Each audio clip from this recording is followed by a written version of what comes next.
Good evening, everybody. Good evening, everybody out there in Zoom land and Facebook land and YouTube land. Welcome to a very, very, very, very important night.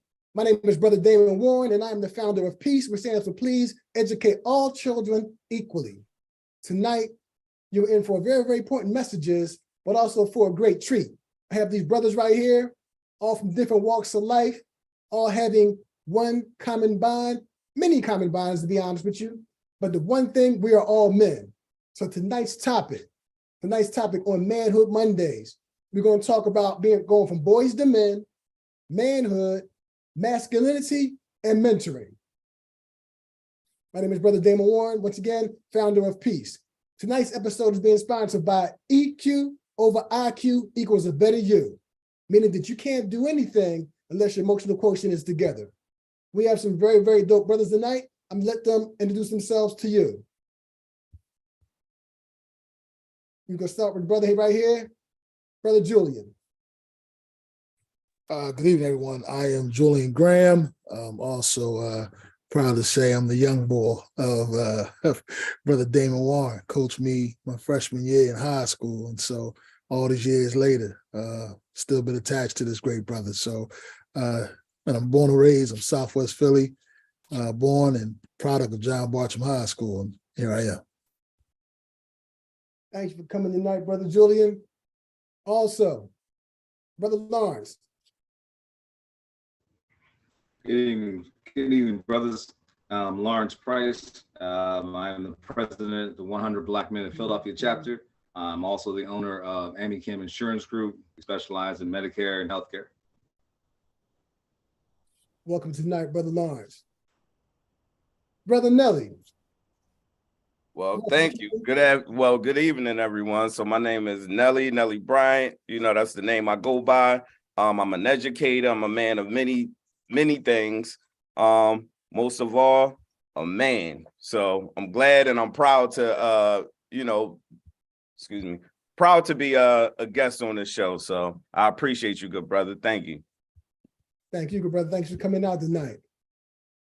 And last but not least, my man, Pots and Pans, my number from the E.P.E.A.C.E. chapter, Dr. Trauma. Talk to him, Dr. Trauma.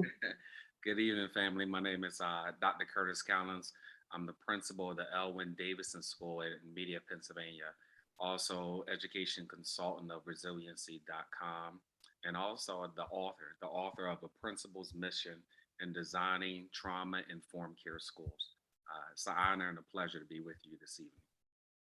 Thank you, good brother. Hold on, brother. Damn, can I redo mine, because the way he came on, he sounded like the quiet storm and everything. You know what I mean? Like he had a lot going on. I need a retake. These Washington guys. Go ahead, though. Go ahead. I'm playing. I need a retake though. You want to tell a joke? No, I'm just playing with you. No jokes tonight. We'll say that for another day. We can talk about that later on and whatnot. Hey, but listen, people, seriously, real talk. We're going to get into it in a little bit. Let me share a few facts with you regarding what we're going to be talking about tonight. I'm going to share my screen for a quick second so you can see.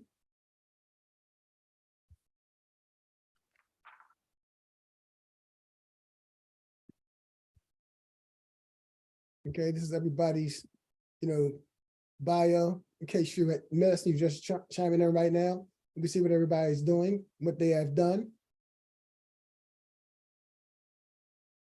And their contact information, please, out there in virtual world, screenshot that information. And we'll come back to that in a little bit also.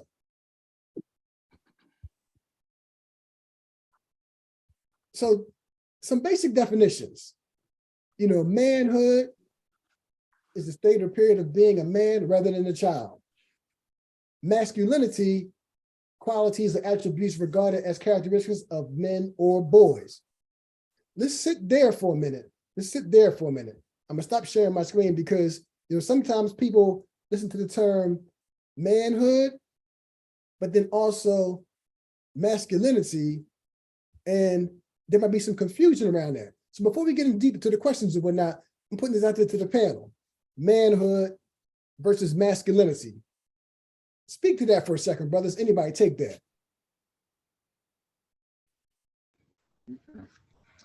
I'm giving the deference card. So I'll speak on this way. Manhood. I think one thing we do as men sometimes, even parents, I'll take the parental aspect from it. From a parent, we sometimes bestow manhood onto young brothers way too soon. You know, we use terms like, be a man. You hear women say it a lot of times too. You need to be a man about it. All right, I hear you. So manhood is one of those things that I believe the way my father raised me as something that's earned. All right. Masculinity is something you just just kind of part of your DNA. You'll be, if you allow things to develop naturally, you'll grow in masculinity. But manhood itself, that's a characteristic. Like I said, that's not something that's just bestowed upon you. Actually have to earn that. There's things you got to do, the things you got to go through. I'm a perfect fan, always saying and telling my son all the time, the true definition of manhood is not about what you do when somebody is looking. It's when nobody's around. What do you do then? Okay. Anybody else like to add something to that? I'll just add to say that manhood is, if you go outside the definition of it, it's by way of actions, right? And so you've seen what fortunately, I was able to see what my father did. And to me, that exhibited manhood because this is what men do, right? You go to work, you take care of your family. You teach your sons, right from wrong. So it's a caveat of things that I think are actionable versus the masculinity piece. I think, this goes back to something when Dr. Collins has spoke at our Brother You On My Mind piece. We normalize things that we probably shouldn't have normalized, that we make masculinity, right? So man up, be tough, stop crying. I'm crying because it hurt, right? I'm crying because it affected me in some way. And so I believe that we have over years, and even as us growing up, we have there's a misconception on masculinity, even dealing with our Black women, in some cases, of what they think masculinity is, right? And so, they use certain words that emasculate us that, it's like, hold on, time out. You want me to be this hard up dude that don't have any affection or emotion, or oh, you're too emotional, you know what I mean? And it's like, that's not masculinity. So I think we do have to get back, especially now with our young men, our young boys in a state of crisis, really teaching them what masculinity is also, but what manhood looks like, because a lot of them are missing that, in their journey. Yeah, I just wanted to add what Brother Grant was saying when it comes to manhood. So when we talk about manhood, is a maturation process, right? For me, in my point of view, it's a point in time where you reach and you take on those type of responsibilities and things of that nature, because we can be born male, right? We could be born male, but that doesn't necessarily mean we embody what society consider what is manhood, or we carry the attributes of what masculinity is, right? Or the characteristics, what have you. So it's always, for me, it determines on how society perceives what manhood is, right? So am I man, going back to Brother Graham, what I saw was, okay, a man come home, he work, he take care of his family, right? But it wasn't showing me the emotional aspect of it, right? It wasn't showing me to be present even when you're present, right? Because most of us we think that we're just the providers, but no, it's a balance within the household. So we have to be sure when we're talking about manhood to allow our daughters and our sons to say, listen, it's okay to cry. It's okay to feel hurt. It's okay to feel sad. And it's okay to feel not there at any particular time. Just a range of emotions, right? Because speaking what Brother Graham said again, we tend to say manhood is not showing emotion, right? Because you're considered weak when you do that. But in all actuality, it takes a strong man to be able to express himself and be secure within himself to show those type of range of emotions. So I share. Anybody talking to, your imprinting, and you kind of began to allude to it a little bit, your imprinting specifically on what manhood you saw in your home or in your hood, your imprinting. What did you see? Or what did you believe it to be? mm-hmm. It doesn't mean that it's always right. I mean, but what did you believe it to be? And if it was right, or was wrong, let's talk about it. And help the people out there, the single moms out there, and the young fellas out there that's watching this, So I'll jump in if nobody want to jump in right now. What I would say, I don't think my viewpoint probably differs from everybody else's, right? But growing up in a certain time, you're looking at how to best provide for your family by all means necessary, right? And in what ways are you going to do it? So in certain ways you have to provide, and we'll talk about the 90s, the whatever it may have been, that those time periods where it was just shown as money. Money was the way of providing for your family. And if you couldn't provide money, then you were kind of useless as a quote unquote man. This is what it was, right? To not show emotion, to show dominance over, to exert your dominance, what have you. And it was almost like the school of the gladiators, where, if that makes sense. So it wasn't right emotionally, but coming from broken homes, you tend to see like, all right, well, this is how I have to be, right, in order to survive. Coming from those same type of streets, having to navigate through certain neighborhoods, this is how I have to be, and this is what a man is supposed to be, because most of us did not have that male figure in the household. Personally, myself, I didn't. So I had to really look at what was a man, right? What I thought or perceived to be a man. And I always tell a story and people think I'm lying, or, they laugh at me, they think it's a joke. But I'm like, to be, for me to see what a good quote unquote husband was, I actually had to look at, Bill Cosby, or I had to look at, certain TV shows to see what was that like, because not knowing what a two-parent household really entailed, it kind of like, that kind of mold and shaped me. So television and the dope boys and people that was out on the corners and the old heads, the winos, and, when we had the winos, and I think I'm the last era who used to, who witnessed people singing around the barrel of burning wood, what have you, and they're singing and passing a bottle, but they also told you, look, get off the corner, do this, do that, what have you. And they took, I can't even say they took pride, but they still had some sense of pride of being what we perceived as a man. So I don't know, those were my it was still a code. It was still a code back then, a little bit. Yeah. It was. It wasn't perfect, but it was still a little code. Yeah. We'll get into the day. You can talk about the day in a little bit, but there was still a code, at least at that time. Yeah. Anybody else? Talk about your imprinting. Absolutely. I mean, what I observed in the community was pretty much survival mechanisms, really, to desensitize our emotions.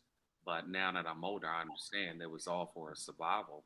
So when it came to being vulnerable and expressing our thoughts, our emotions, we didn't have that emotional vocabulary. We were, there were things that were within our society and our system that hindered us from exploring those options that were there. And it was all for survival. So growing up in that environment, you had to unlearn what you learned in growing up in those communities, but then also being receptive to. There was a lot of great things that I have learned within my community that displayed masculinity in the sense of being humble and listening to your elders. That was a characteristic of a masculinity of young boy. If I use vernacular phrase, young boy, you need to listen to your old heads. We're trying to drop wisdom on you. So that was a phenomenal characteristic that kind of really installed in my youth of really pay attention, because there have been others that have walked that path before you. Yeah, I have to say, I have to agree with that part. In my family, being from the South, mother and father, Southern raised, and so there were a lot of traditions that were passed down, like that humble piece. That was definitely present in my home. Like, what I'm saying, you respect your elders. And I think growing up in the 70s, 80s era, a little bit, mid 80s probably, there was a lot of, you still had a lot of your senior citizens around. I mean, I still got a couple of neighbors that's still around actually and doing pretty darn good. And they were the village, right? So you also had a village. It took a village to raise a child. When I was growing up, you didn't tell your neighbor who was saying, listen, I'm going to tell your dad. You ain't say nothing to your neighbor. You was like, oh man, please don't tell my dad. Now it's like, who the hell are you? That's how people, kids are talking to these people. Matter of fact, they're not even acknowledging the youth today. You know what I'm saying? So I think when I watched it, my father was in the military and he worked for the post office, right? Post office definitely wasn't no easy job. Rain, sleet, shine, and snow. My dad was at work, and that's real talk. And then the military, he kind of lived it, ate it, slept it. That was his thing. And so he created a level of structure in the house. He was the firm one. He was the one that everybody sent their kids to. Oh, Uncle Johnny gonna get you. You know what I mean? And so you heard Dad's voice in the morning, you got right. And I don't think it was a level of him instilling fear. I think one of the things is just protection, right? That post-traumatic slave syndrome, where is a level of overbearing of protection, but it's by default. It's not by way of like, this is just how I'm gonna be. Because you got to think, my father grew up in the South where they still had sundown towns. You know what I'm saying? So that was kind of the thing that was instilled. I got emotion from my dad. He gave you the hugs. Dad, remember when we was kids, he would pick us up when he came from work, but it wasn't. Mom was the buffer. Mom was the one that gave that layer. You know what I'm saying? Because I grew up in that kind of was supposed to have been traditional home. My mom stayed home. She took care of the kids. My dad, he went to work and put it down. And so Dad was the one you got dirty with. Dad was the one I work on. He washed his van. I go out there and help him wash it. Dad was the one that showed you all that. It wasn't really a lot of hugs. I'm hearing my dad yelling from the sideline. You know what I'm saying? Toughen up, do this, do that. And so when Dr. Collins was saying kind of unlearning certain things, in fact, it is a reality, because as adults working in education now, we kind of almost think that that's the way we got to be with our young men, right? Because we don't want them to fall too far off the edge. We're trying to save them, we're trying to get them right. But we have to learn different approaches, or basically unlearn some of what was taught to us, because we normalized it. But in a sense, that was the era our parents came from, and being protected and protecting themselves from the quote unquote the mass, because that's the generations they learned from their grandparents and before them, who were sharecropping and still having to somewhat have their knee on their back, literally, by racist towns, systemic practices, and all those things in that era. Can I add something? My fault. Go ahead, brother. No, go ahead. Well, one thing I was going to say, you have an advantage. You're like a unicorn, George. I know your peoples because I had you when you was 14 on the football team, and we could do anything to you, and not nothing negative. We could coach you up hard because your father was that dude. It was all good. You know what I mean? And so you're truly blessed to have both of them, mom and dad. So shout out to your parents. I love them both. They did a great job. I've seen you grow up since then till now, and it's just a blessing to have. We need more guys that did with their two parents in the home so they can end up like you. Go ahead, Brother Nelly. Go ahead.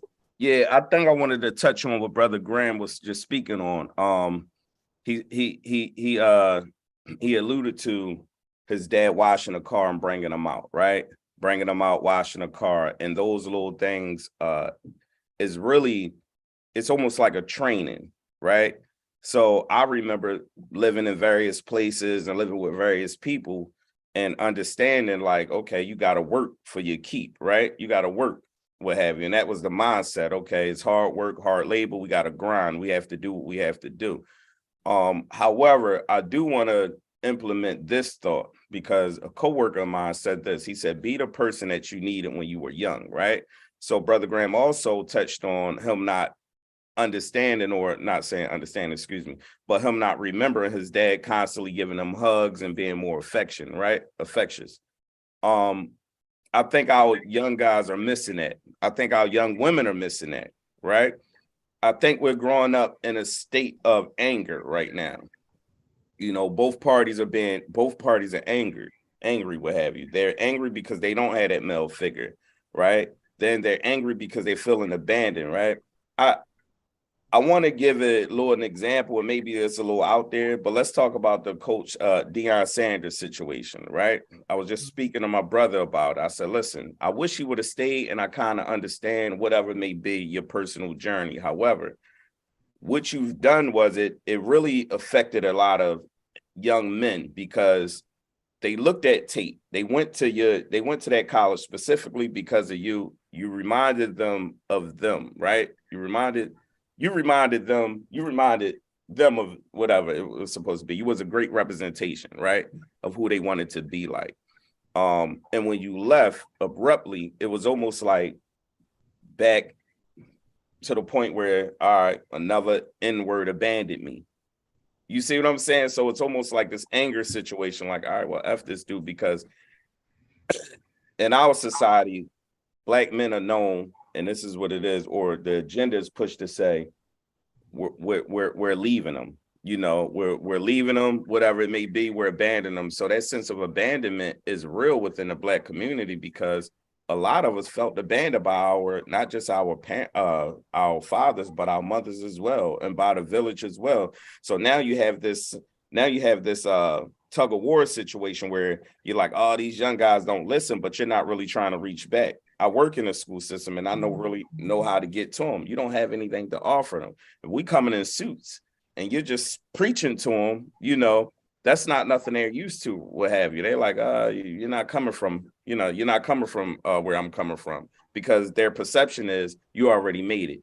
You have a suit, you have a tie. You have to learn how to code switch, even if it calls for you to dress down a little bit, right? You have to learn how to code switch in different manner. And it's just marketing. That's all it is. It's marketing, getting your point across and learning how to speak the language without speaking their language, if that makes sense.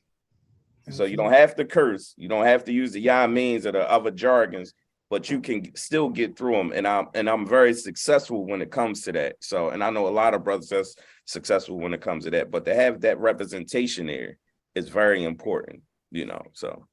Yeah. I know I went off. I'm sorry. I went off on a tangent. My apologies.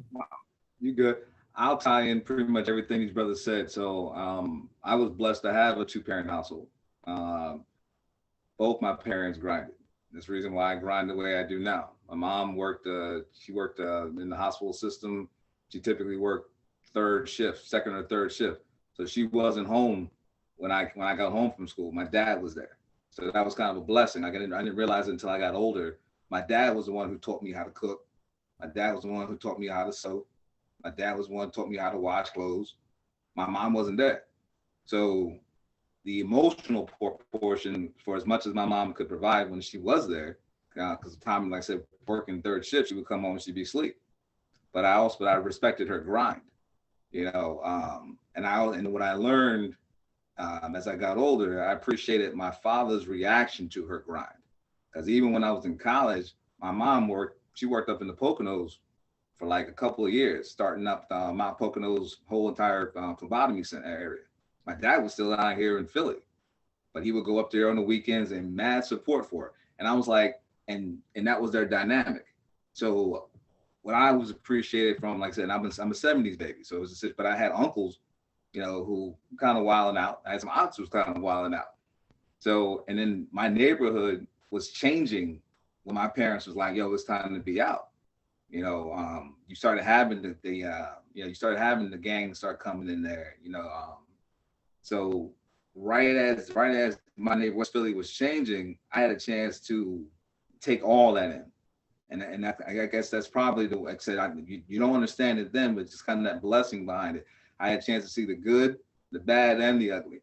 You know, you had professionals in my area. You know, around the corner, you still had in Winfield, you still had judges and lawyers in the neighborhood. Up the street, you had a guy. You know, my tailor was black. Mr. McCrae was a tailor. You know what I'm saying? Everybody took their clothes to Mr. McCrae. You know, you still have black. You still have all the barbershops. You know, black-owned guys. You know, mechanics were so black. So you saw that transition. But then you also saw right when drugs and stuff coming in there, and then the guy who was fixing your car Now you wouldn't take your car to him because you might not get your car back. You know what I'm saying? He got caught up in that stuff. So it was interesting seeing that dynamic. Like I said, it's kind of one of the situations now, like my man just said, one of the things I preach time and time again through the 100 and any other organizations that I'm part of, we're not just showing up one time. I don't do anything. I don't do no one-offs. I hate one-offs. If you have something you got planned that's going to be impacting the kid one time, don't even call me. Every program we run, we make a point to it's got to have a follow through. And I don't mean a poster follow through. It's got to be a physical touch follow through. Some way you got to make sure you follow up back when touching that kid's life and see how he is. And most importantly, I even break it down to just a real simple phrase that we use at the 100 consistently. I got the brothers doing it. And when the kids come in and young men come through, keep real basic. How are you doing? I ain't asked how you doing in school. I ain't asked how your mom is doing. I ain't asked how your grades are. I ain't asked none of that. How are you doing? And then when you engage a young man at that level, like my man said, that you engage him at that level, then you pull out of that kid some of the things that you need to, so we can actually get a change in society. I've seen kids come in, man, with their heads down, big, strong, strapping kids with the weak handshake, and then you train those brothers like, look, my man, don't shake my hand like that. Lift your head up. You don't do that here. When you speak, all that with you get these young boys, like I said, they be, typically they're screaming and yelling. They come into a setting and they, hey, hi, Mr. Price, my name is such and such. I'm sorry, what? Yo, speak, stand up. We make them stand up when they speak. So those things, those small little things, which is what my father made me do. Like I said, it's kind of like you said, that imprinting. Small things I realized, actually, so you don't realize that sooner or later, you either positively or negatively, you become your parents. I look back, like I said, some of the stuff now as 50-plus-year-old Lawrence, my dad was that dude. A lot of the small stuff I actually complain about, I do that same thing now. And I'm hoping that I have that same positive impact on some kid. Brother Price, you said something about, acknowledgement, right?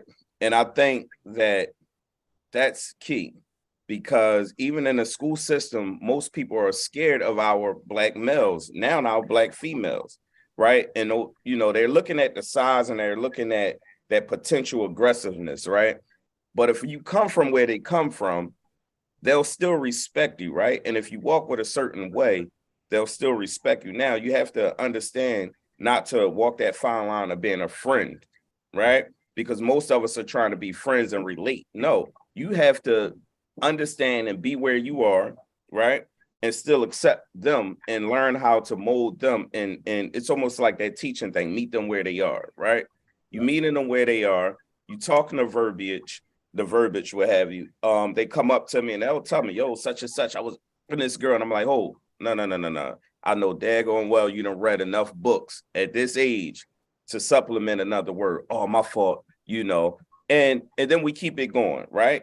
But what I love what you just said was acknowledgement, because early in the mornings, I'm telling you, I speak to everyone. Good morning. How are you? Everybody who's somebody, good morning. How was your day? And I remember, if you tell me something on Thursday, on Friday, that Monday, I'm gonna say, hey, did you ever get that car? Or did you, just to let them know, like, wow, I'm here. I think a lot of our students, whether it be male or female, are so used to being ignored, right? They're so used to being ignored, whether it's in the household, on the street, whatever. So they come in with the attitude. And when you greet them at first, it's like, what? You're weird.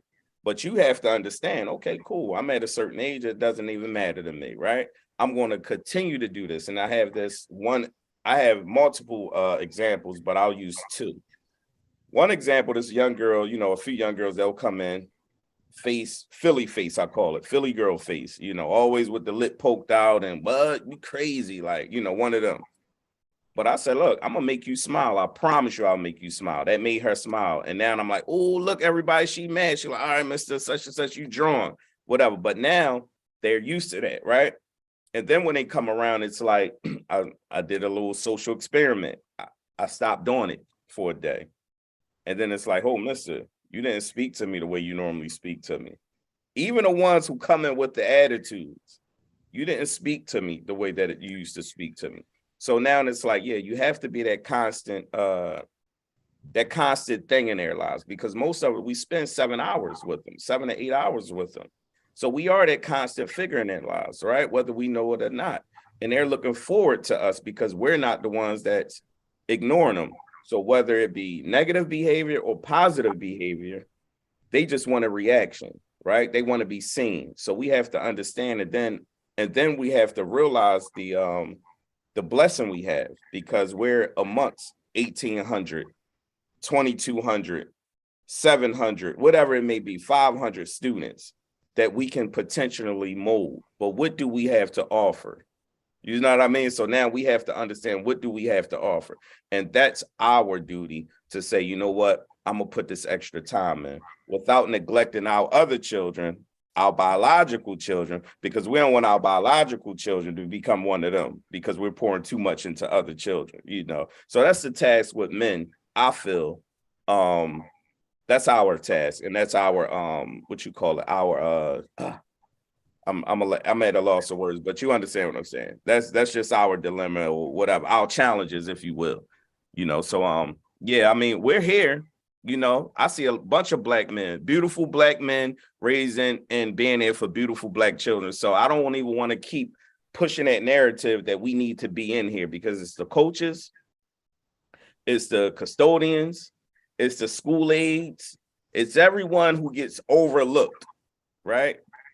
It's everyone who gets overlooked who's actually in these children's lives, that we constantly have to be there. Go ahead, brother. I'm sorry. You was speaking, Mr. Brother Warren? No, go ahead. You got Oh, so it's everybody that's there. We're just, you know, we're just buying into this narrative that we're not there. No, we're here. We're the coaches, we're the teachers, we're everything. We're the gyms, we're everything. So we have to understand that we're here. Now we just have to create a hub such as this platform and other platforms, you know. Full Pod TV, Full Pod Podcast, don't really want to plug it, but sorry about that. Anyway, I had to do it. Anyway, we have to create different avenues so that they can see us black men in various forms. We have principals, former principals, you know, we have people in different sectors that's here, but we have to come together and show this and not be scared to show it. Like flaunt it, just like they flaunt jewelry. We have to flaunt it. That's it. We have to flaunt the love that we have for one another. Absolutely. Dr. Counts, you going to say something? That was on point. Okay. Let's shift a little bit. I'm not going to get into, this is about the masses and about your experiences and whatnot. All I will say about my journey in terms of my imprinting, it was my grandmother, right? But I will say this, the Most High, right? My grandmother, and then football. Because then football, by me seeking that, it gave me that opportunity to see other men that I kind of wanted to be like. You know, kind of like what the 100 says, you know, shout out to them. You'll be what you see, that kind of thing. So as I began to see other student athletes, guys that were going off to college, I said, well, you can play football and go to college. Then they would come home with nice people from all over the country or whatnot, you know, young ladies and fraternity people and stuff like that. And I was like, oh, you go to college, leave this neighborhood and go to college and meet people like that? Oh, I'm going to go to college, right? So that became like a sort of like a pseudo mentoring kind of thing in the manhood training I got through sports. But let's talk about that for a second. Can a single mother teach a young boy manhood? Who wants to start with that? I'll start off. I believe that a woman cannot, but a woman can place that young man in certain activities and surround them with a plethora of men and mentors. I believe that.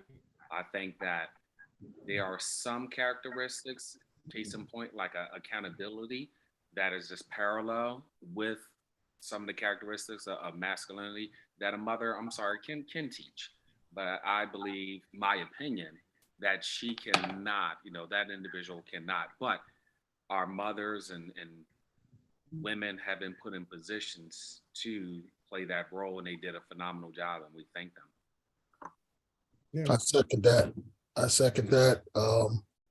think that a woman can create a standard, right, for how you are to treat me, right? And so in some sense, it is the standard of what a man is supposed to be. But it's a thin line because that expectation could be a little too heavy, right? It is like a potential false, I guess, pretense with it. You know, a man's supposed to pay all the bills. A man's supposed to do this. A man ain't supposed to fall. A man ain't supposed, you know what I'm saying? And sometimes that gets instilled in young boys. And so that could be dangerous, right? But also, I think, you know, a woman definitely could play a vital part in setting the tone. Because I see it now, man, where I got students. I mean, we work in education that only have come from single family homes.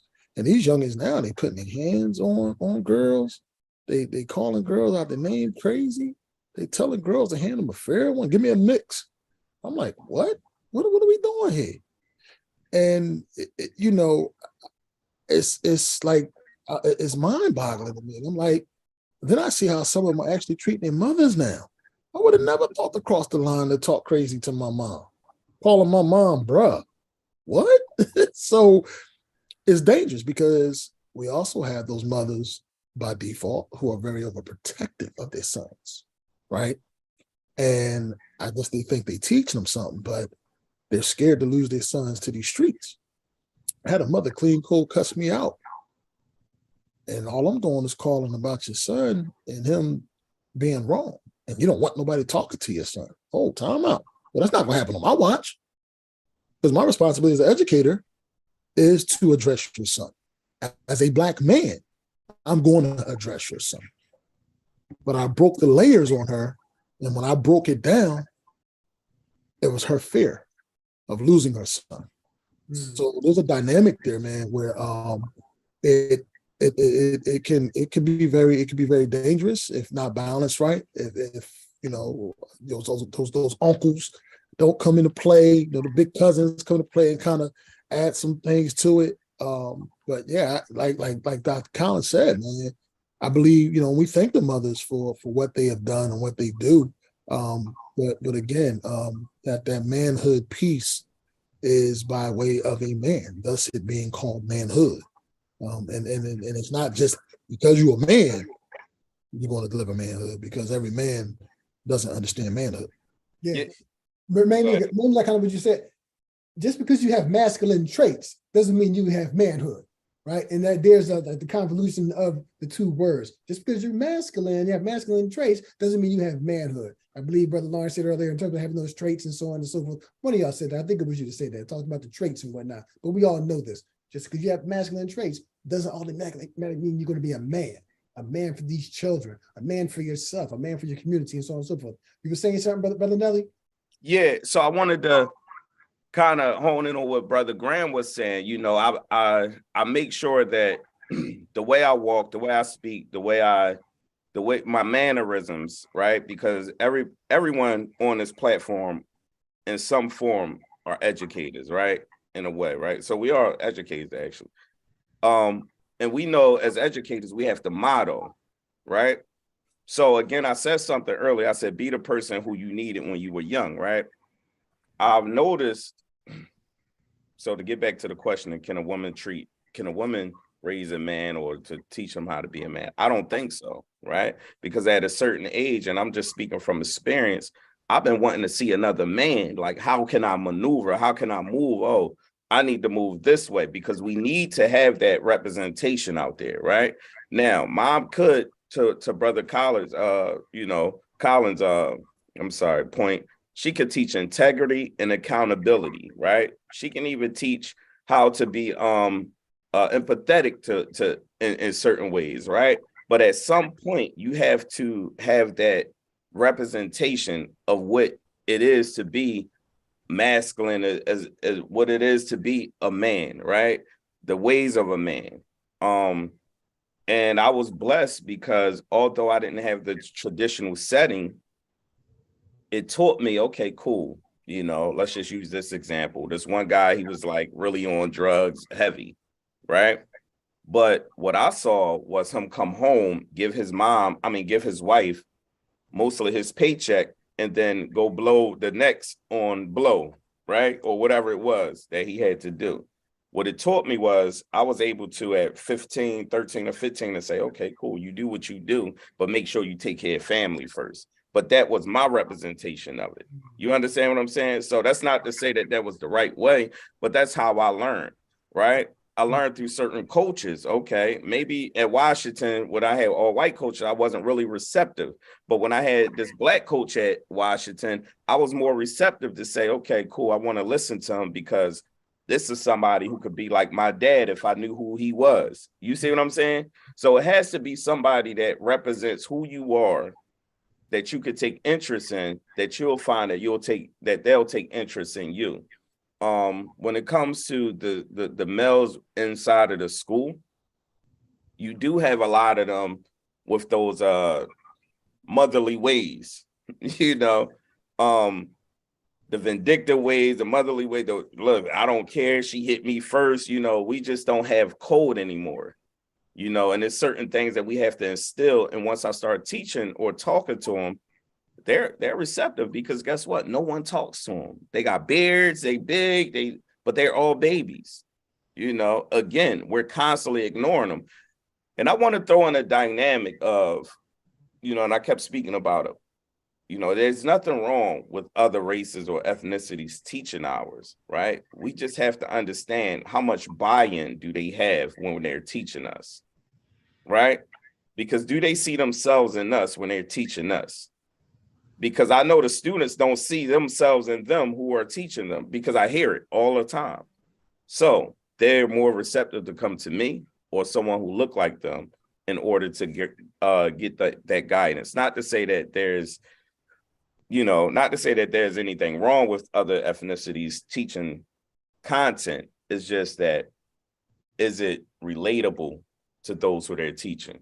Let me just jump in on that, because I just did a workshop recently regarding some of what you're talking about right here. So all I ask for those individuals that may be watching, you know, that are from other ethnicities is, what is your why? When you're teaching predominantly, you know, Black and brown children, what is your why? And if your why isn't culturally responsive, I'm gonna take a phrase from Dion, go to the transfer portal, right? Go to the transfer portal, because your why had better be tied to that.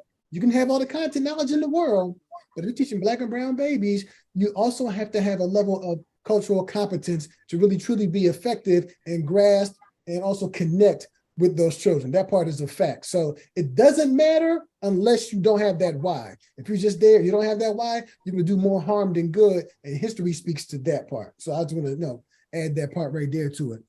Anybody else want to talk about the women raising men? I'll just wrap it up with what all these brothers have said. The answer is, it is simply no. You know, it's a situation where, like I said, it's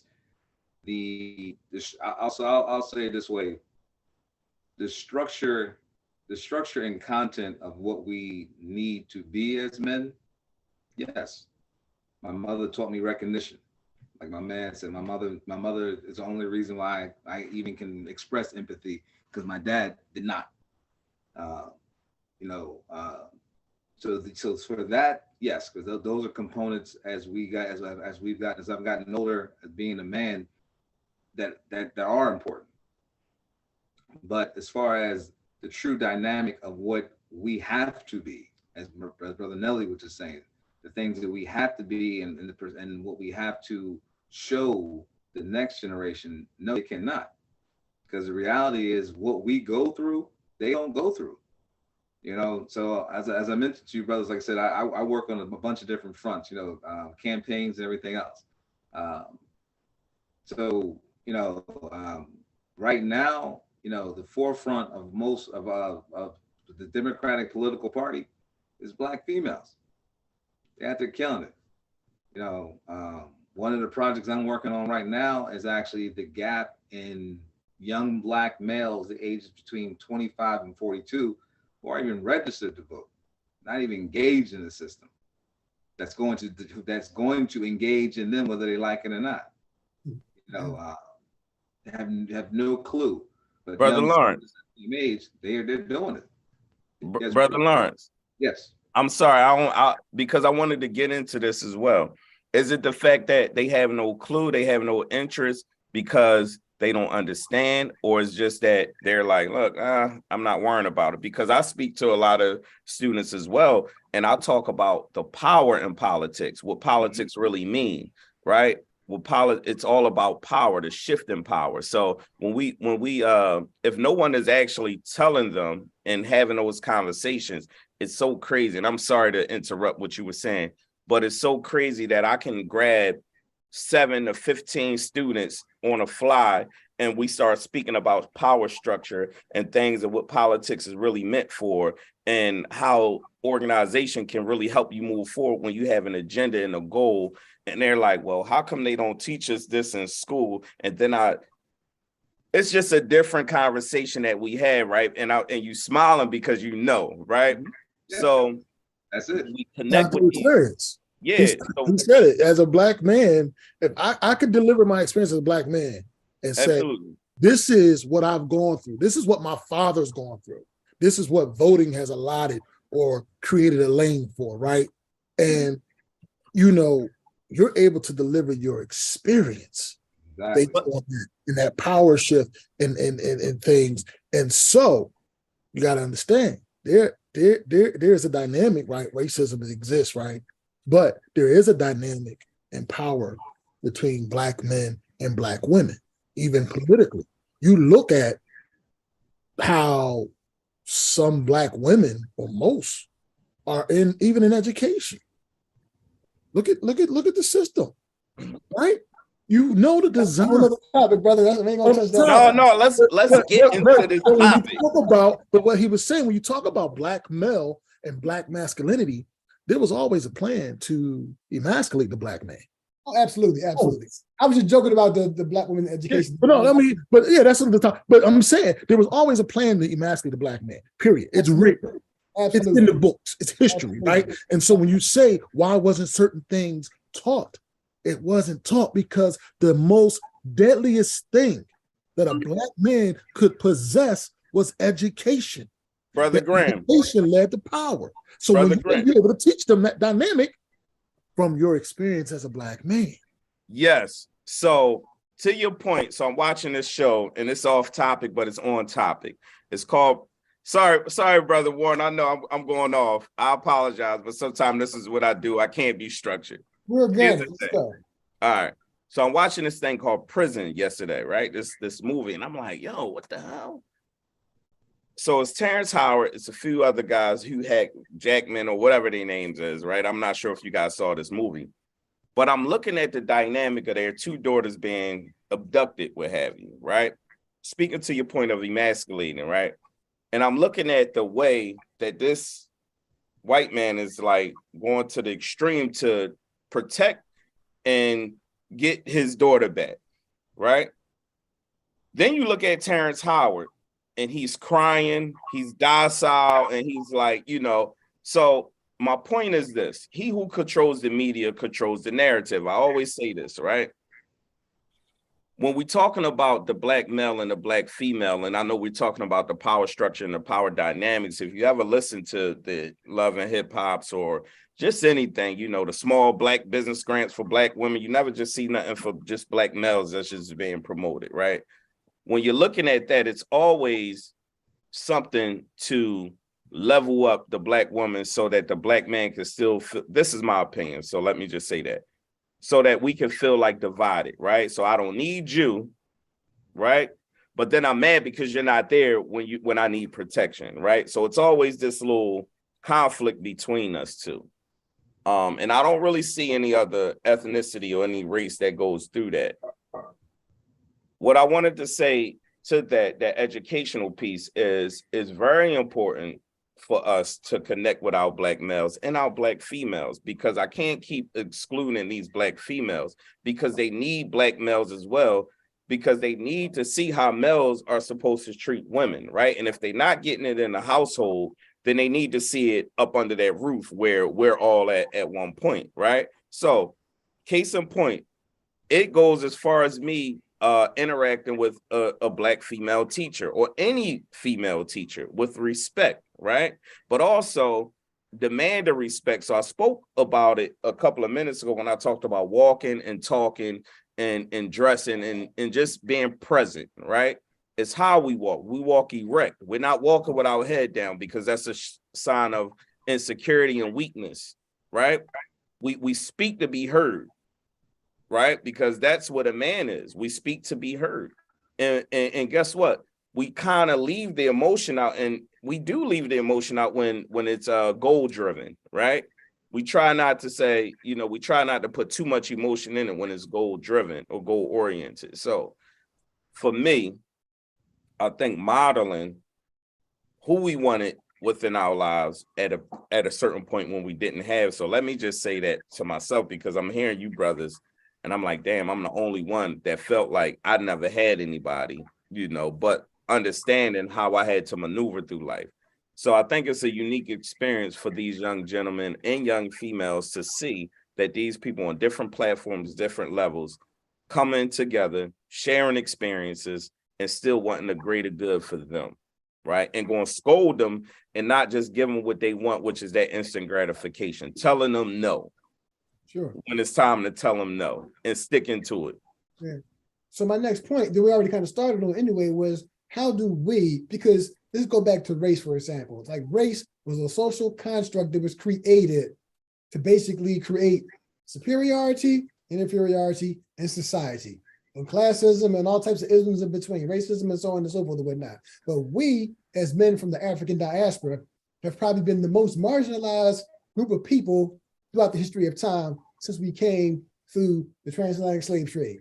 I'm talking about being over here, right? Or not, or we were already here, Moorish Americans, but go ahead, keep it. Yeah. But I'm talking about, in terms of mass. And that's true as well. But in terms of the history as we most of us know it to be, right? Just try to be inclusive of those that know that history. You can see those documents, you can see that history, and still look at the system right now, like the prison system, all the systems. You talked about it a little bit when you talked about essentially the Industrial Revolution, when that ended, and then all those jobs kind of went away, and then it was like, okay, dropping drugs in the community and drop all these other things in the community and whatnot, and didn't have people with the skills and so on and so forth. My point being, what do we right now as Black men have to do, especially when we have a lot of Black boys growing up in single family homes that might not get the coaching, might not get the mentoring, might not be, we'll get the mentoring in a little bit, but might not get those kinds of things. What can we do to ensure or to support people right now watching or listening? What suggestions can we give? Say that parent can't get to a Saturday workshop, for example, can't get to a football team or a basketball team or whatever. What other things can we offer some of these parents out there for their boys to try to keep them on the straight and narrow if they can't get to us, or they can't get to these programs? Or we can talk about just getting to the programs. I'm gonna interject on that one from a standpoint of, I guess, an educator, and we talk about providing resources, because the stuff is there, and the access to it now is like, it's at your fingertip. And so I think one, it has to be, how do we change the mindset of wanting to have the knowledge, right? Because I went on YouTube and learned how to do a full Windsor knot, right? My dad taught me how to tie a tie, but he didn't teach me how to do a full Windsor knot. But I went right on this joker right here and typed in full Windsor knot. What you're doing, your sessions are recorded, they're on YouTube.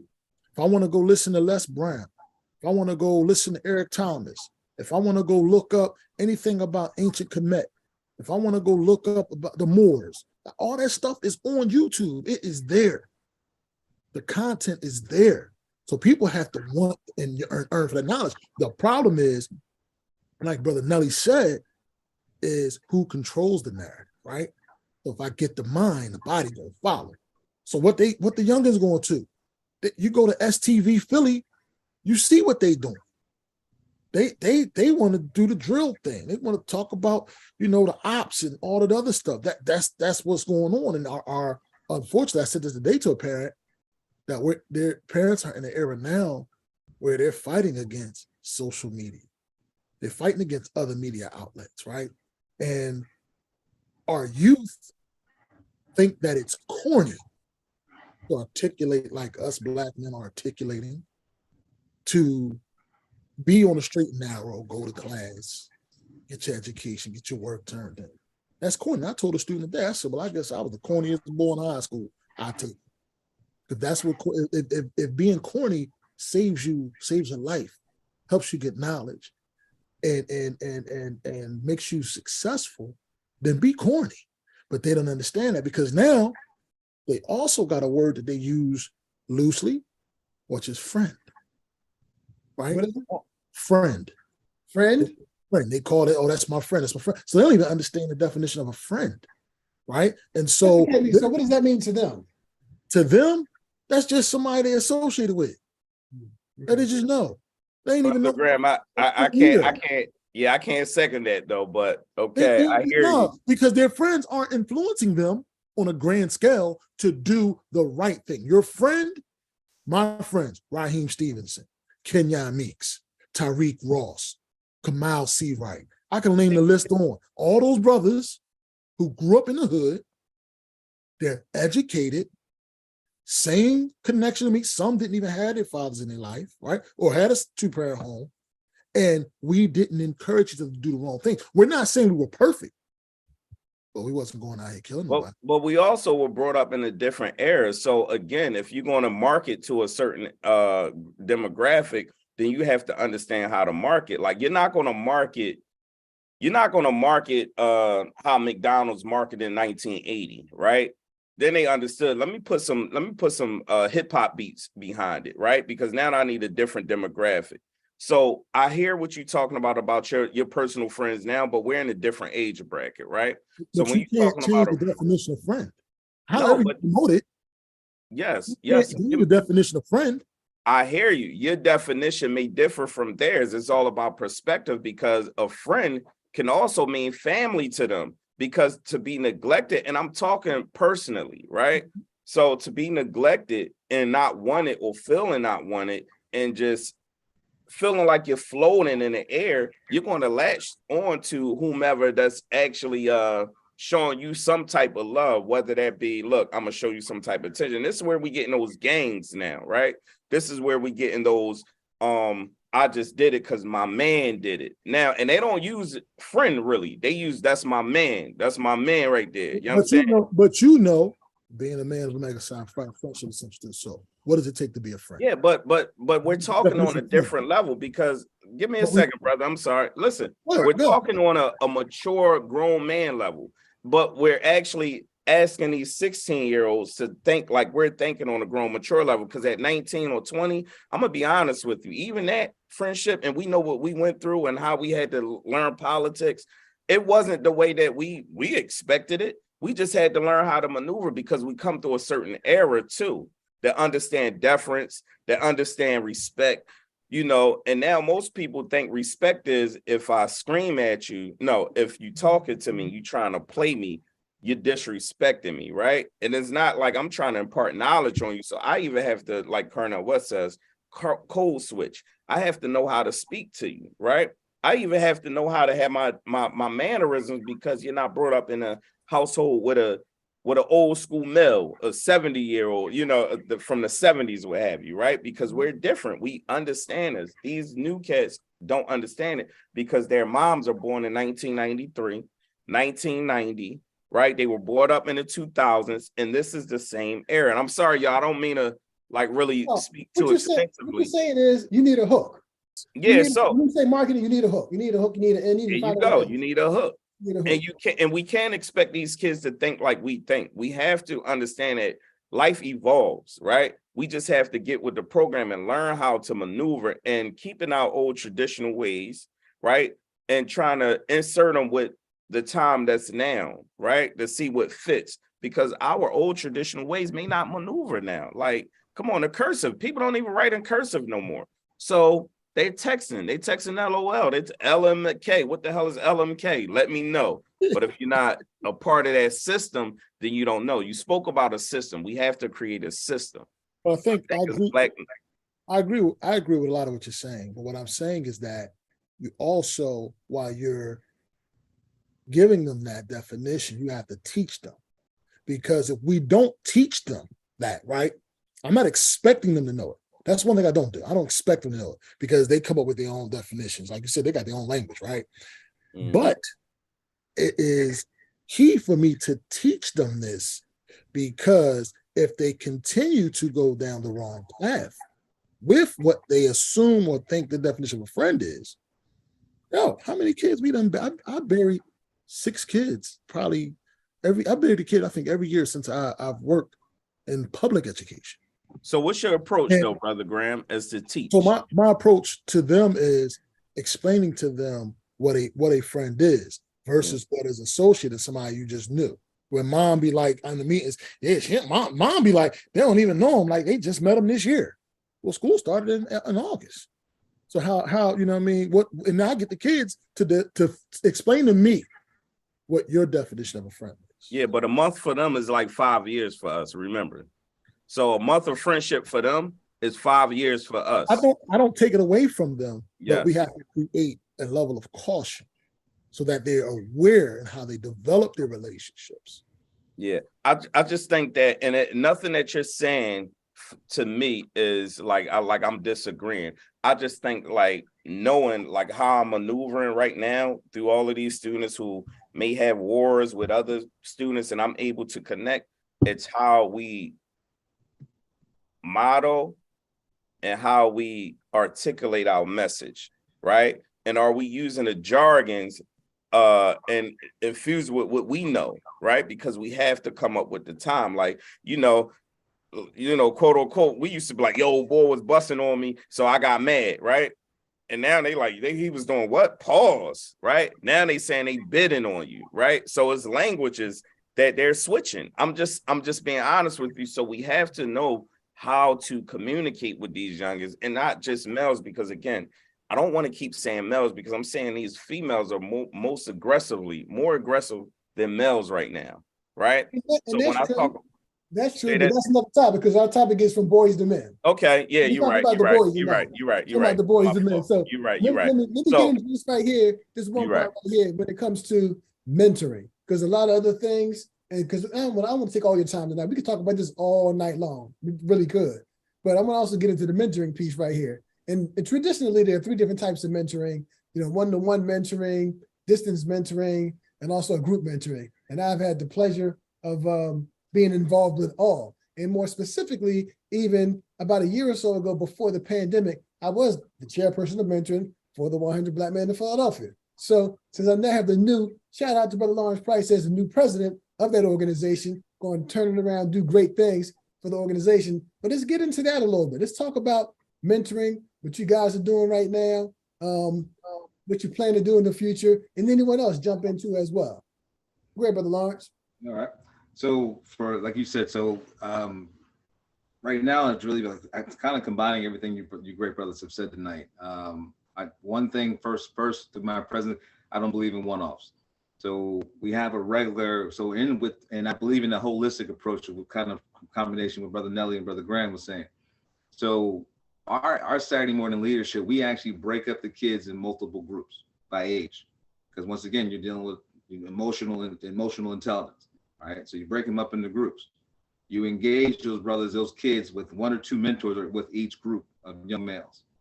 But very important, right around the corner, we're not a daycare service. We actually have a parents academy. We share the same type of information on a higher level to the parents, and also engage the parents as well. So it's going through that holistic approach on how we approach the community. It's a situation, like you said, we have a chance to have some of those mothers explain to us what's going on with them. We actually started having a lot of brothers start showing up, you know what I'm saying? Because the sisters are bringing those brothers with them to these functions. But most importantly, what you get when you kind of combine all that mentoring, and like I said, and we start looking at it truly at that point of mentoring over a lifetime. It's not, I don't want to touch you just now. Like I said, I've had a chance now to be with the 100 and other organizations where I got young Black males now going to college, calling me up, hey, Brother Price, can you cash at me a couple dollars? You know what I'm saying? I'm going such and such. I got you, young Black. Here you go. That's what you want. You want that truly mentoring of a lifetime. We got to get into it, which goes back to that same point. We can't just be doing these one-offs. And then, like I agree with Brother Nelly said, impacting the kids right where they are. So one key thing that we do through our SLA program, when we launched it this year, what do you guys want to talk about? What's on your mind? So we have a STEM program. We got a little twist to it. There's a little twist how we do our drones and stuff like that, and how the kids build the drones and program. You know, our social circle.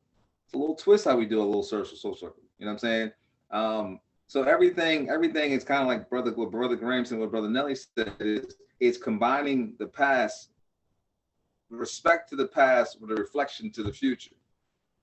Here, you can't get behind, you can't change what traditions and definitions are, which is what Brother Graham was saying. I tell my son all the time, that's not your friend, that's your associate. If he's blessed enough, he can become your friend. You know, and I leave it at that. I don't know. I'll check him when he says it, and then I let it go, which is kind of like Brother Nelly said. I hear what you're saying. I hear what you think he is. Let me just say the definition and just keep moving on. Because at the end of the day, I tell my kids real basic. You can't, 1 and 1 will always be 2. No matter how, I don't care how hard you try, 1 + 1 is 2. So for us at the 100, that's kind of our approach now. And really, my next thing we're looking to do too is we're taking the word community and being true to it. So it's a situation where, yes, you come to the school, yes, you are involved in the school, but most importantly, it goes back to what Brother Collins was saying. You're also getting back to that village mentality. When you leave here, you got to walk to get home. That could be either a really good walk, or it could be a rough walk. So my thing is when we have functions at the 100, I'm slowly spreading that circle to make sure that my kids, they can get from that center and then that walk all the way, if it's 2 or 3, 4 blocks away, and I'm going block by block by block. I'm making sure that that's going to be a safe quarter for that kid to go home.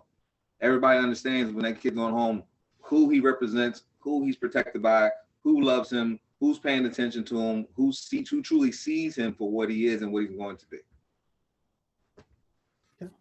Anybody else want to talk about mentoring, things you got going on, any suggestions, ideas, and things that you've seen? Anybody? Yeah. Dr. Kirk? Oh, okay. I'm sorry. Yes, I just in the process of learning how to be vulnerable and learning how to heal. Being a principal. Oh, I'm sorry. Can I say something? Brother Kirk got this podcast voice going on. And he got this like he done invested in the Shure 7B, which is the highest quality of the mics. You know, he just doing his thing. I'm just sorry. I gotta give you your props, brother. Go ahead, handle your business. No intentions, but just really when we look at mentoring, I look at it where a holistic approach where I mentor the adults. I believe in education. If you don't feed the teachers, they'll eat the kids. So I'm mentoring and pouring into the teachers. But what we don't speak about is how our teachers are traumatized. And a lot of trauma occurs in school too, with our students experiencing those implications that can occur. So my approach is, how can I mentor my novice teachers, also my veteran teachers? How do I develop the next generation of educators in my building? And then I model in the sense of I display acts of affirmation with my students and my communication. We greet. When we don't walk past no one in the building, everyone speaks. You acknowledge my existence. So when it comes into the attributes of mentoring, it's kind of you lead by example. But here's what we're doing. We're beginning the healing process because we have all experienced some type of adversity during COVID and the pandemic. So I believe that mentorship is ongoing, but we have to create the next generation of leaders. Absolutely. Brother Nelly, you were saying something? Yeah, I wanted to kind of, you know, as we said it in our Harambe, veggie back off of Brother Collins, you know. When we're talking about, like he said, when we're talking about mentoring, I don't really see it as mentoring. I just see it as being that person who I needed, right? So whatever that means, whether it be modeling, like, you know, like he spoke about now and we spoke about earlier, and you know, allowing them to have a voice, right? And trying to listen to them as opposed to talking to them, right? Giving them that voice, because guess what?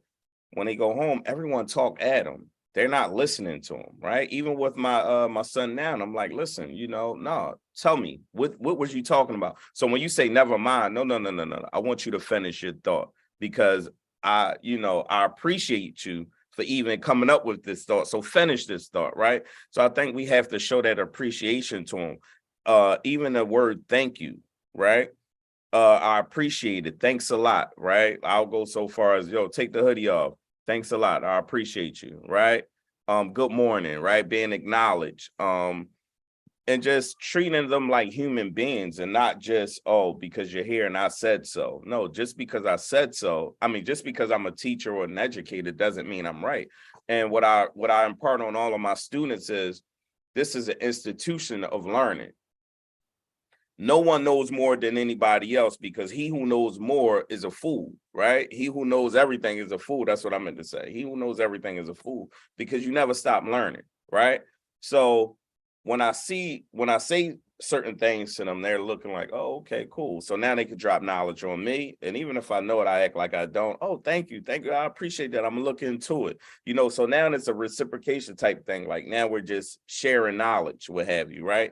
And that's what, in my mindset, when I'm mentoring, I want you to understand you're able to talk and listen, right? Because I'm gonna listen to you. And then as we're talking and you interrupt them and say, hold up, wait a minute, how does this conversation go? See, a conversation goes like this: one talk, one listen, and then you have feedback, and then we come to a common situation, whatever it may be, right? So again, like Dr. Collins said, listen, it's all about modeling, modeling the right things that you feel as though will be successful within a system. And I'm sorry, before I go off, get back into what Brother Graham said, creating systems, because he said something. He said it's a system. So we need to create this system, right? We need to create a foundation. I had a text today. Someone was on this, and although I don't agree with him, he said, oh, they talking the same rhetoric. And I'm like, okay, cool. But at least we're doing something. Now what we have to do is a POA, a plan of action. What is the system that we're going to create? Whether it's 1, 2, 3, 4, 5, or 1, 2, or 3, or 1, 2, or just 1. What is this system that we're going to create to ensure that our students, our males, since it's masculinity and manhood, will actually understand how to come up within a system to be productive young men? Well, I would definitely say, whoever's listening tonight, and they're in the Philadelphia area, Brother Lawrence talked about various things, and you can talk about your contact information at the end, but that's definitely a system, and it's an evolving system, and it's a better system than it was a couple of years ago. So, in other things, so one of the other things I'm going to talk about next is positive images, right? Positive images. Now, we talked about how do we let them see positive images when they're being flooded with so much negative content, whether it be on these cell phones and so on and so forth. And that's something, they call them smartphones, but for many, many years, I used to call them dumb phones, because if you're not using it properly, it could make you not as smart as you should be. I will say this other thing. In other cultures, in TikTok, for example, they're flooding other parts of the world. They're flooding the TikToks with education and finances and positive things and so on and so forth. But when our kids see it over here, it's a bunch of buffoonery. Not always, but in many cases, it's a bunch of buffoonery. Now, that's by design. That's a whole other conversation, but that's typically by design. So what can we do to make sure we fight that battle? Because that's a part of it's image, right? Like, again, you'll be what you see, but if you see a bunch of nonsense, you already talked about the drill rap, this, that, and all that and everything, and they see that, so now they want to do that. And many years ago, even growing up, I think my father called it the idiot box. TV was the idiot box, right? So now you got a bunch of little idiot boxes in people's hands. And so what can we do? I mean, and I'm not saying we can answer it all, but any suggestions that you have out there for the families, for the parents, for the little boys that are watching this, that they can start doing the better and see better, more positive images. And I'm not talking about those to shoot basketballs or run balls. I'm not talking about just them, because they see them all the time. Besides them, what else can we provide to them? Anybody take the mic. Hey, I'm still Brother Nelly's line. Treat it like jewelry, flaunt it. Flaunt that it's okay to grab a brother up and speak to him. and engage him, look him in his eye, give him a proper handshake, embrace that brother, find out how he's doing, make that cool. Like you said, I travel a lot of places, and like you said, a lot of countries. You actually have other countries putting restrictions on the use of certain social medias and certain images. They're restricting it, and this, whether their society embraces it or not, is going, you will see the social impact of that in 10 years, in a generation. Like you said, guarantee you, and it's already been defined. Over in China, they've already got laws in their communist position. Oh, no, you can only be on TikTok, is only be available certain hours of the day, period. You get 2 hours worth of this.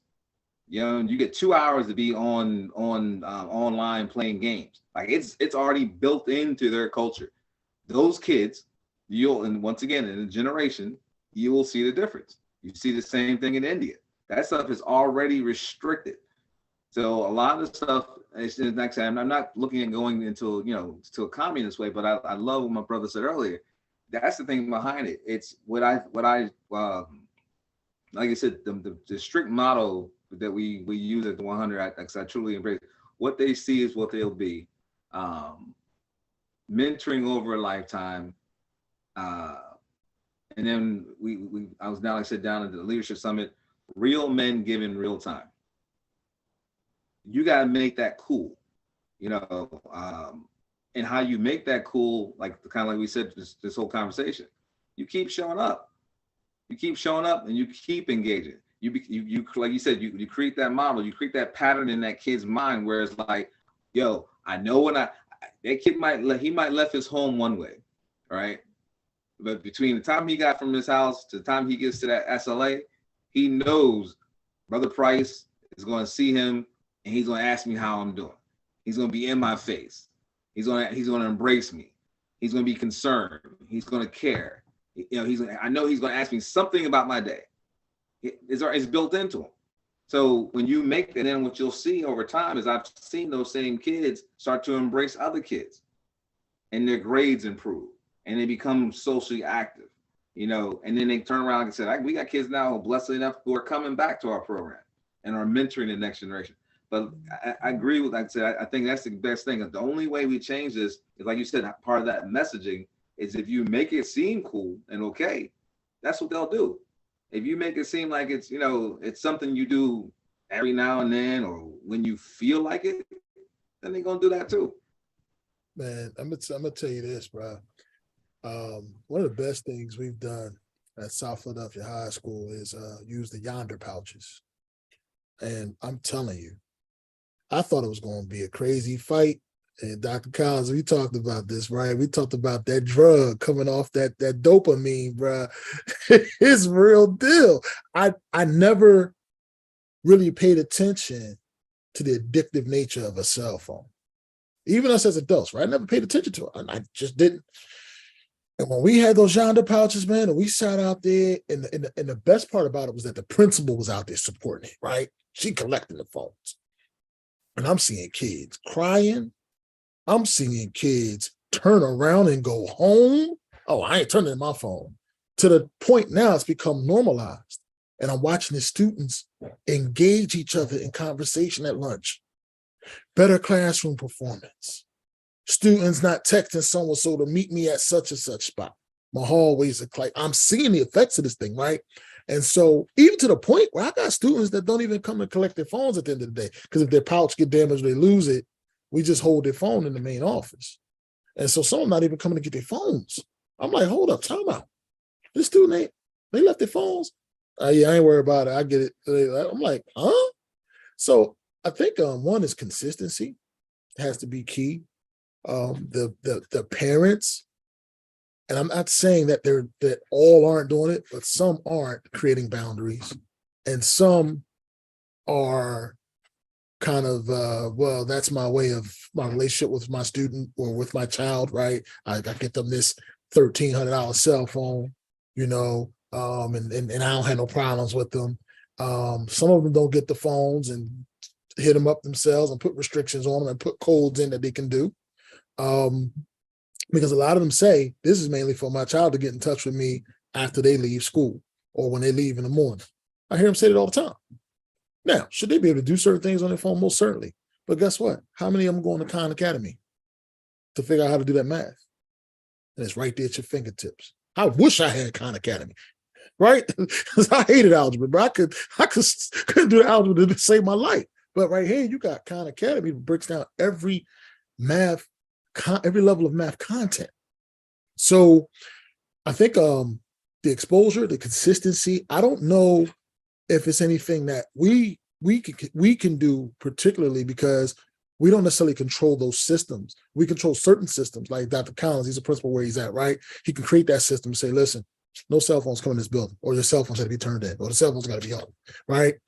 But, when you talk about the control, right, those algorithms that are, different than yours. This country makes a lot of money off of failure. Right. This country makes a lot of money off of pumping negativity in, and those youngins who pay attention to the drill music and stuff reverting to a life of crime. That's our country's makeup, right? It's a one big system. And so it's going to probably take for some well-off person or people whose child is of a different hue to be affected. And then there's this big lawsuit. And then there's this talk about this amendment and that amendment. Well, it allows for this, it allows for that. And then there's some level of control placed on content on cell phones. So this is what's going to happen. It's going to have to take for some major cell phone carrier or company to be sued, and the whole challenge of freedom of speech come up and all that stuff before something like that changes. I mean, we can do things within our little systems that we are part of and create and preach and teach a certain message. But I think on a grand scale, it's a tough call because we don't control those systems. And that's the key thing right there. So my suggestion, and kind of what you all said, what you said more explicitly, is that we need to make sure, if you're out there in that world, be intentional about making a difference where you are every single day. We can't fix it. We're chopping it up, just putting it out there. But for those that are watching, if you care, be intentional about putting positive images in front of our boys every single day. I feed them with that, rather than listening to the nonsense, and listen to all kinds of music. But I'm a grown man, and I can differentiate between fantasy and reality, right? And my reality leads myself towards peace. So be intentional about putting positive images in front of all of our boys out there. So it's almost about an hour and a half in. We can talk all night, but we're not going to do that. If you got something you want to say, right now, what we're going to do, we're going to talk about any final thoughts that you may have, or any announcements. Unless you want to finish up this, you have something to say about this right here. You have something to say, Brother Nelly? Did you want to say something about this right here? No, I just, not too much. I just wanted to, go off of what Brother Grant was saying as far as, like the algorithms and things of that nature. We all know that it's a multi-trillion-dollar industry when it comes to ignorance, right? So when we're talking about ignorance, everyone gets paid off of ignorance, right? Hence the music, the movies, everything, imagery, and all of this. So I do agree with you, Brother Warren, when you're talking about being intentional. However, what I really pride myself on is stripping away labels, right? Because yes, we can have doctor degrees, we can have master's degrees, bachelor degrees, whatever it may be. But Pac said it. Pac said it. He said, I don't care if you got a master's degree, doctorate degree, whatever, you still a boom to them, right? Absolutely. Whereas so much of an advantage, because we're educated, we know the streets, we've been through certain hardships, we understand what our kids are facing, that we can code switch and kind of teach them and mentor them in a different way, even though they don't even know that they're being mentored, right? So it's finding creative ways of showing and teaching, right? Finding creative ways of showing and teaching and understanding the end goal, right? Understanding that we can't save everybody, right? And being intentional as to who we pick out in those groups, because if they're the leaders and they'll grab, that they're listening, then more than likely their peers are listening to them, right? So understanding who are we targeting? when we're talking about the social media aspect, we're dealing with instant gratification. IG, we all know this. How do we combat that, right? Or how, not even combat that, but how do we live within that world, even in school? Because it's not the yonder pouches, it's not the phones that's the problem, it's the mentality of the students, right? It's the mentality of the household, right? Are we connecting with the parents? Are we having buy-in with the parents and the stakeholders or whomever it may be, right? Are we reaching out to the certain people, or are we just going about our day? Because education is, honestly, it's a lot, right? It's just a lot, and it's a lot to deal with. But if we actually come together and create this system, we have 1, 2, 3, 4, 5. Like I said, if we create this system and we all had connections, right? And we set aside egos and we have this plan and teach organizational skills, right? Something as small as teaching them how to maneuver within a monthly calendar can be very, very productive, So we just have to come up with something minute or small, whatever it may be, that have a major impact, so. All right, cool. Anybody else? What are your final thoughts, or any final thoughts, and then also any announcements that you might have? Anything you want to share about? I just wanted to hear Dr. Collins. So he being low key tonight. He probably had a long, I'm peeping. he had a long day, but he talks about the the book that he wrote, and trauma, creating those trauma informed environments, man. But what you do is so critical and key, especially what we're talking about, right? We're talking about that cell phone, which for some, if you see taken away from them, right, there's a trauma and a trigger. Not necessarily that is that addiction, but that loss, right? Losing something. And then some of the other things we talked about, man. I just wanted to hear you elaborate on some of the things that, I know you talked about the brother you on your mind, peace, and then just, in your writings and your studies as it relates to the mentoring, as it relates to the cell phones and the systems when you're talking about, because most of us are in urban areas. I mean, I'm in South Philly, Southwest. Brother Smash has worked in all kinds of areas of Philly.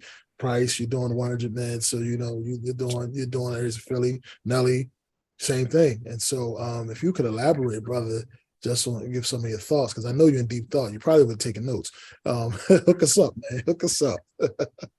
I what's occurring right now, and my thoughts and also application is looking at the psychology of functionality, and what that means in the sense of why do we behave the way we do? Why do we respond the way we do? Why, as a culture, that we get emotionally tied to Dion that's leaving an institution? Like we get into the psyche part because we are a community that has never healed. So I'm real big, and that was the impetus that really drove me to create my book. So my book focusing on how to design trauma sensitive schools for our children who have experienced psychological trauma from a number of different adversity. But it goes into that whole psychology piece of discovering the why, that we are a culture, we are a community that are healing. But then also, like Resma Menica in his book, My Grandmother Hands, he get into that white body. What about the Anglo-Saxons? What about the blue body? What about the criminal justice system? But getting into the psyche of it. And it's we're struggling as a community to really have these courageous conversations without demoralizing each other. But once again, it comes from mentoring. It comes from building up our vocabulary on how to express our thoughts, how to conjugate our the terminology and put it together so we can just take our time to just kind of make our point there.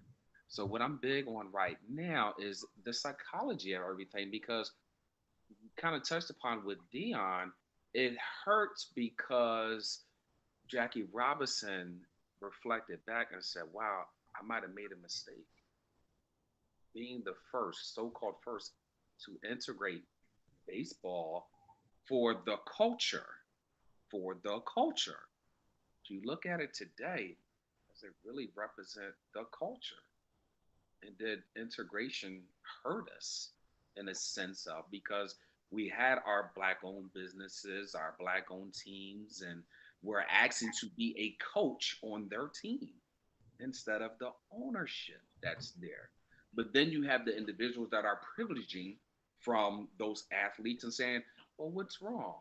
What's why y'all just talking so badly about each other?" So you get into this whole psyche part, and I think that we all need to, as a society, and I want to lead by example, to re-educate ourselves.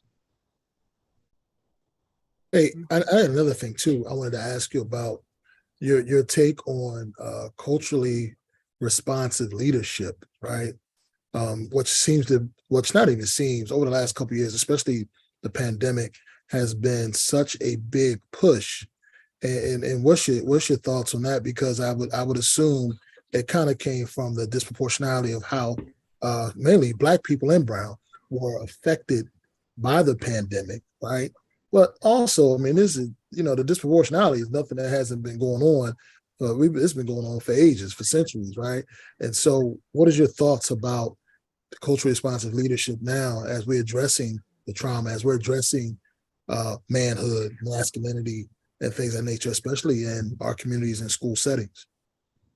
To really make time and be very intentional, to have those focus groups, create those spaces where it gives people to communicate. When we hear culture responsive instruction and leadership, it's not always dealing with race, it's also dealing with generational. So therefore, like what Brother Nelly said, is that we have to meet our children of where they're at. So even though we could be of the same culture, but we still, there's this gap, there's the generation gap that's there. So when you're looking at that culture responsive leadership, is really creating these spaces where we learn and we grow, because it's not always dealing with once again a race, ethnicity. It's not. It's so much bigger than that. But it's making that time to be intentional and be like, hey, somebody like, you know what? Why do you love Little Baby so much? And they can explain to you like, you know what? I like the rhythm, but I like how he turned to music when he was unsuccessful in the streets. But if you come off as the elder, yo, that's mumble rap, that's crap. You know what I mean? I'm with the 80s and I'm KRS One, and I can't relate to y'all. No, you gotta bring it down and say, well, talk to me. I want to learn from you. And then you would say, okay, I can understand that. Matter of fact, and the child would tell you, did you watch the documentary on Netflix? Okay, yeah, let me go check that out, because that's a level of respect. And when your peers see you making that connection, that is leadership, that is mentorship, and that is modeling. Well, since you asked, brother, and I just happen to have this right here on my There you go. just from yesterday, doing a workshop that I just did, and I'll get into that in the end or whatever. This right here, as being culturally responsive, like ultimately educators must look at the subjects, look at their schools, look at whatever, and make sure that we infuse everybody's culture, right, regardless of where they're from, in the lessons and the materials that we teach. That's just one thing that I would just strongly recommend, as well as right here, the definition of it. It pretty much says it right there. So, but again, depending on, schools and activity funds available, so on and so forth, I can come in and provide that workshop at a later date. But that's not what this is about tonight. So I just wanted to share that. This is information, little shameless plug, but just trying to wrap it up a little bit. Any final thoughts? What else you guys got going on? I'll start off. So we at the 100, I'll use some of the phrases that you guys use. So that's kind of my coin phrase I told the brothers when I came into administration. I'm about intentional collaborations. So being that what it may, so we have already expanded our position from our home base is obviously at 2300 block of Master Street, which is Vauxhall Pitcher High School, but we're already in 6 other schools. We have programs running in Carver, James Rhodes, El Centro. We're looking at Boys Latin. So we're making those moves into different schools. So people on this who get a chance to look at this, If you want us to bring a program, some of our core programs to your school, and also implement some of the programs that you have in your school, holla at your boy. As far as programs we're running, coming up on an immediate schedule, this coming Saturday, we actually have, you can go to our website. We're doing a Christmas pageant for the kids and families who come out. You can go to our 100blackmenphilly.org website. Through there, that's on the 17th. So we're going to be, playing Jingle Jangle for the kids. That's that's my joint. So I was like, yo, we got to watch this. So we're going to do that and do some programming for the kids. On Sunday, December 18th, we're actually doing a coat giveaway right there in the Shardwood section at the grocery outlet. So giving coats and stuff away to the kids. That's a wonderful volunteer opportunity. All you brothers are welcome. You just gotta show up. You ain't gotta tell me you're showing up, just show up. So that's coming up on the 18th. In January, we're doing a ski trip. I ski. So I've been skiing for years. So we're doing a ski trip, same situation, always through the website. That's January 28th. In February, we're looking to take the kids down to CIAA. And then like in April, man, we're going to be doing a nice golf fundraiser. So we're going to be making moves, but the biggest thing of all those things is really about further collaborations within our schools. That's my biggest focus. Everything else is pretty much fundraisers and ways just to have fun. But we are definitely looking for those additional potential collaborations and partnerships through either CDCs or other programs that are running in the city. We've got a great relationship now with both the city and the state, and we're looking to, definitely further impact our communities. Absolutely. Make sure, Brother Lawrence, that you state the website address, but also where it's shared to on Facebook. Just go ahead and type that information in there in case somebody needs to get that information from you, okay? Good deal. Okay. Thank you so much. Anybody else? What you got going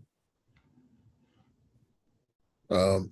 Right now, with our chapter, working on I'm on the Brother You're on My Mind committee. I'm chairing that, and so my focus is really to do a heavy lift with that, and really addressing the mental health and mental wellness of Black men, and trying to make it as authentic as possible, so that we don't feel like that's a taboo area.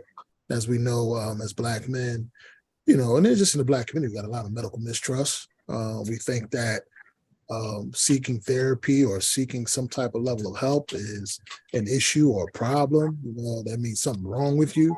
And so my goal is to, make sure we drive that home with not just supporting the brothers within the fraternity, but also anyone that feels that they need help, and being able to make sure we provide those resources.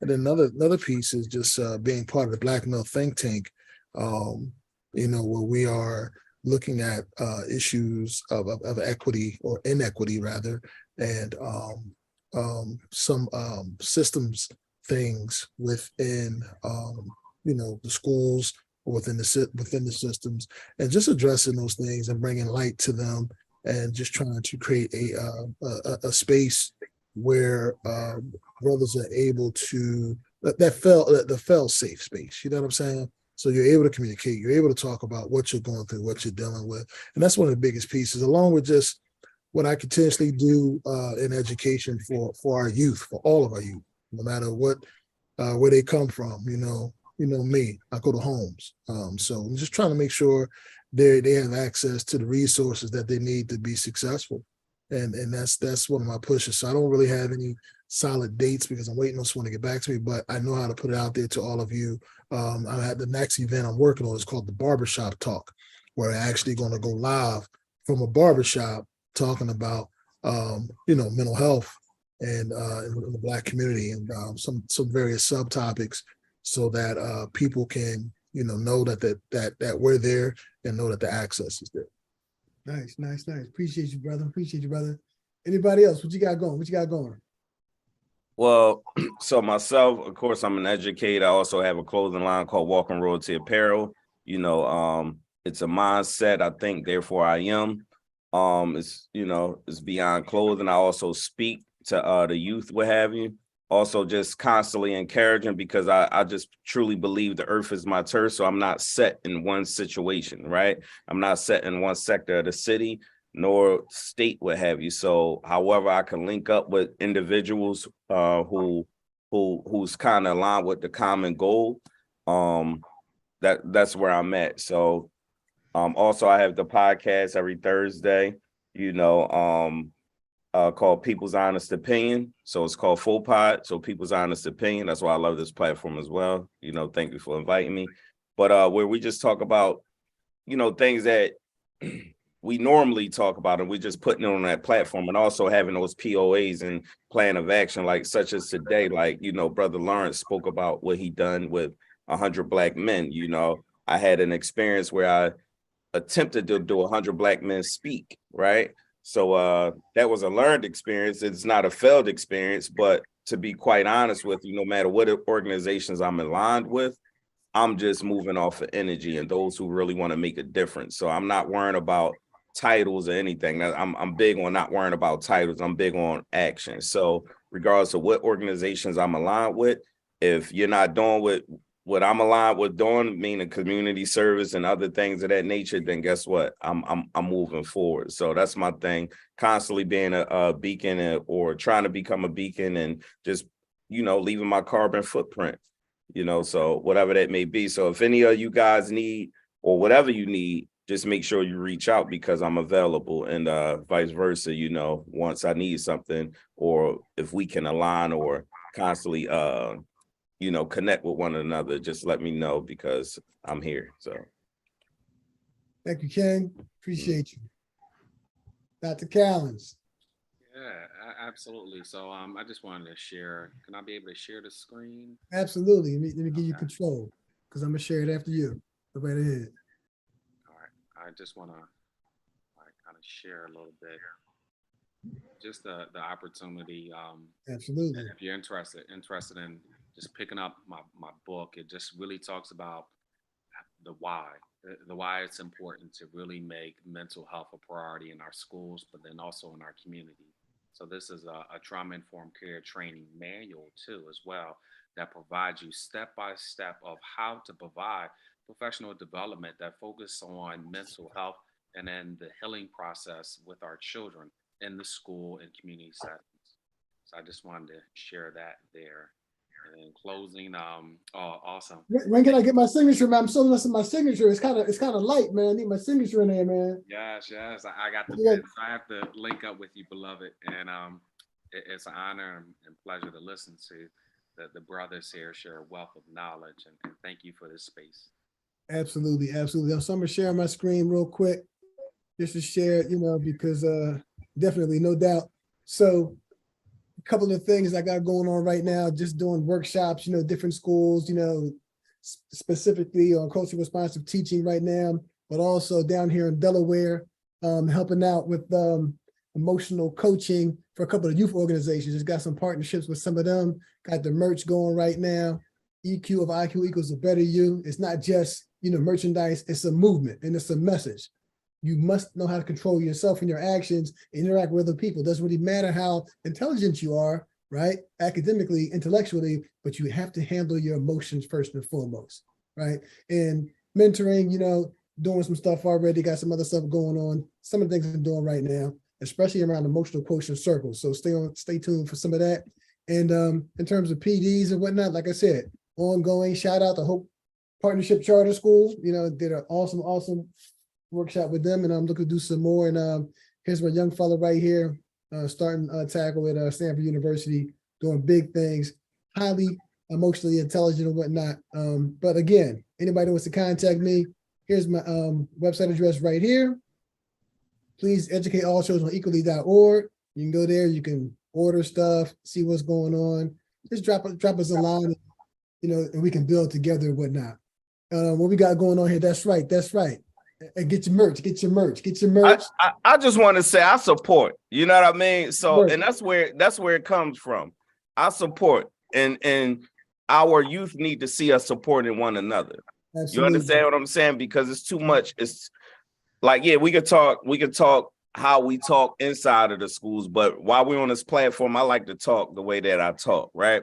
So when we're actually supporting one another, it shows the push for the culture, right? We got the books, you know, I'm sorry, we got the book, you know, we got the shirt, you know, and anybody else, if you have something, you know, just show that support. And that's infectious. You know, once you start seeing it's not foreign to support your brother.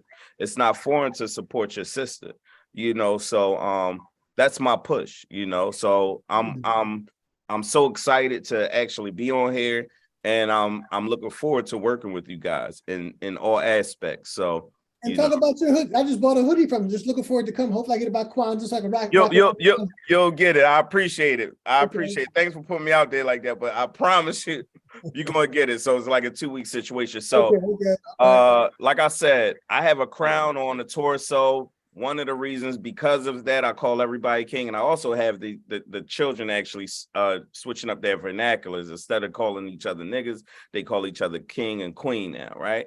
So it's basically thinking with a royal mindset. So the reason why this has no face and it just has a crown and a torso, because everyone is a king in their own right. Everyone is a queen in their own right, regardless of who you are, right? And it was